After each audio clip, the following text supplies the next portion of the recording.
Quando alguém pergunta como é que as aeronaves voavam, ou como que os pilotos navegavam antes da invenção do GPS, a resposta mais rápida que todo mundo dá é, fácil, com cronômetro e bússola, né?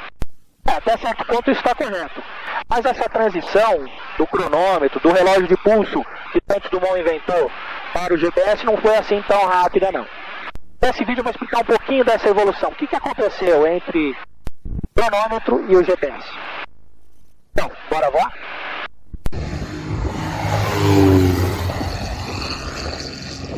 Em 1º de setembro de 1983, aconteceu um acidente horrível na aviação. 747, que estava fazendo uma rota de Nova York até Seul, na Coreia, desviou da rota, estava no piloto automático, parâmetros no piloto automático não estavam corretos, e esse 747 entrou no espaço aéreo da Rússia e foi abatido. Quase 300 pessoas morreram nesse acidente. Se essa aeronave, nessa época, já tivesse um GPS, o desvio da rota, devido ao erro de input no piloto automático, teria sido rapidamente identificado pelos pilotos e a rota teria sido corrigida. Esse acidente, evidentemente, teve muita repercussão. Então, nessa época, o presidente dos Estados Unidos, na época era o Ronald Reagan, decidiu liberar o sinal de GPS para a aviação civil. Até então, o GPS era considerado um segredo militar dos Estados Unidos, então ele não podia ser utilizado por aeronave civil. Mas a partir desse ponto ele começou a ser liberado.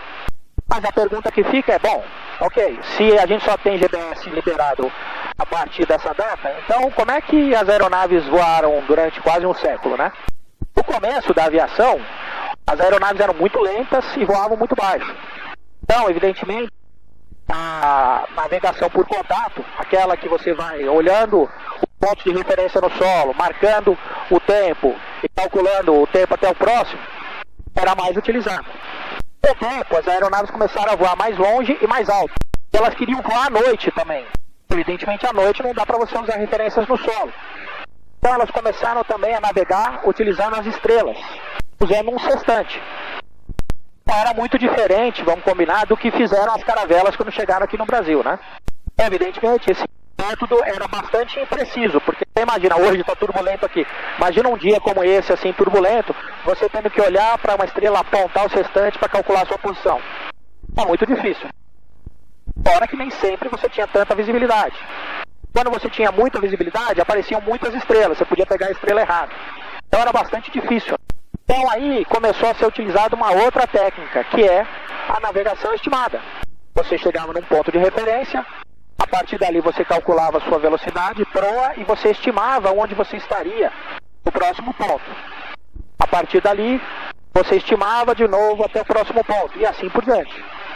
Mas essa técnica também não era ideal, né? Então no começo da década de 20, os Estados Unidos começaram a usar muito o correio aéreo. Então eles implementaram referências no solo, na verdade, setas enormes, de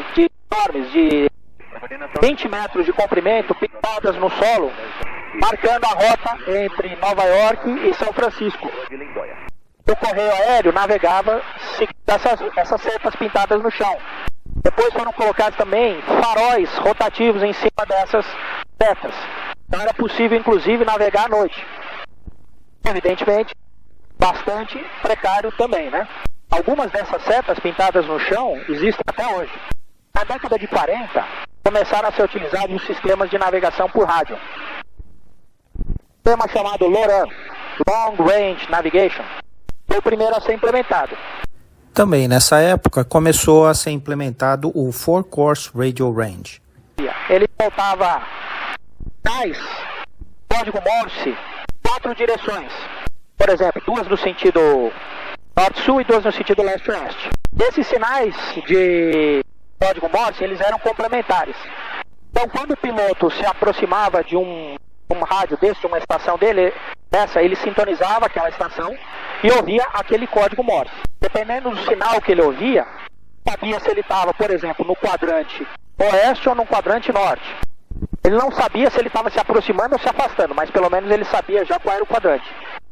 Quando ele chegava na intersecção entre um quadrante e outro, acontecia uma coisa super interessante. Os sinais do código Morse, eles eram complementares. Por exemplo, um sinal, um longo e 2 curtos. O outro tinha 2 curtos e um longo, depois um espaço maior, por exemplo. Quando você estava na intersecção desses dois setores, o piloto ouvia no rádio um sinal contínuo. Ele no começo ele ouvia assim, pi, pi, pi, pi. Aí quando ele chegava na intersecção ele ouvia pi.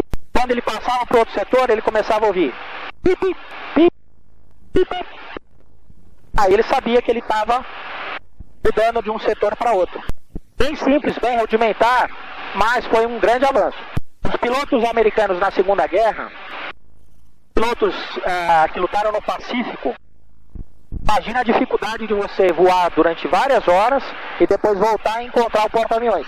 Então eles utilizaram um sistema parecido com esse também para localizar os seus porta-aviões no retorno. Só que aí tinha um segredinho, esse sistema que foi utilizado na guerra. Antes os navios estão instalados uma espécie de farol rotativo, um rádio que emitia sinais de forma rotativa, em 360 graus.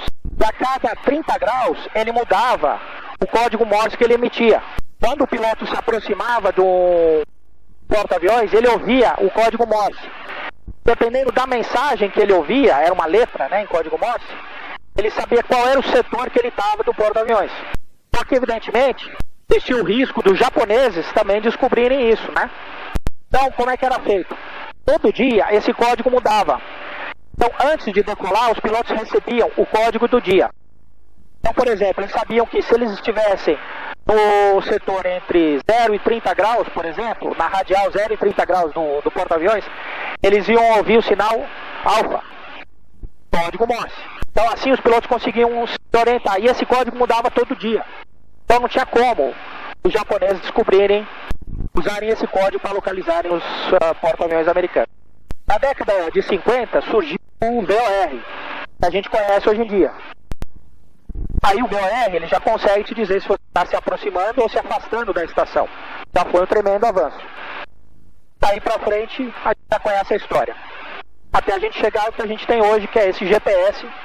É muito fácil navegar com GPS. Então, bora voar? E se você gosta de saber como era a navegação aérea lá no princípio da aviação, não deixe de assistir esse vídeo aqui sobre o Conrado, o Caminho Errado.